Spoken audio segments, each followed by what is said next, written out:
নমস্কার বন্ধুরা, আজকে আমার ছেলের স্কুলে নন ফায়ার কুকিং ছিল।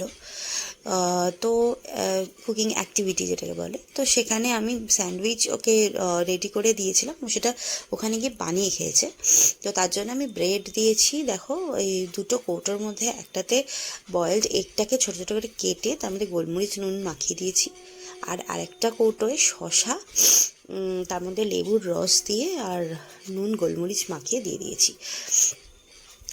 আর ব্রেডগুলোতে একটুখানি বাটার আর তোমার দিয়ে দিয়েছি, কি বলে, গোলমরিচ আর নুন। হ্যাঁ, কারণ একটুখানি জিনিসটা টেস্টি না হলে না ওদের মুখে ঠিক স্বাদ আসবে না। তো সেই জন্য এই দেখো, বাটার দিয়ে এই করে আমি এটা দিয়ে দিয়েছি, কারণ বাটারটা যদি দিই আরও মাখিয়ে ফেলবে জিনিসটাকে। যাই হোক, আর তারপরে দেখো চিকেন দেখাচ্ছে।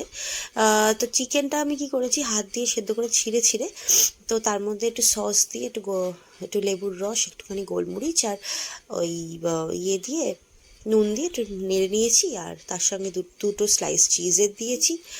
আর এদিকে চার চার পিস মতো পাউরুটি দিয়েছি, মানে হচ্ছে তোমার দুটো স্যান্ডউইচ ও তৈরি করে নিতে পারবে। ঠিক আছে, দুটো স্যান্ডউইচ তৈরি করে নিতে পারবে। আর আমি সব আলাদা আলাদা কৌটো এই কারণে দিয়েছি যাতে ও মাখিয়ে না ফেলে জিনিসটাকে। ঠিক আছে, আর এর সাথে আমি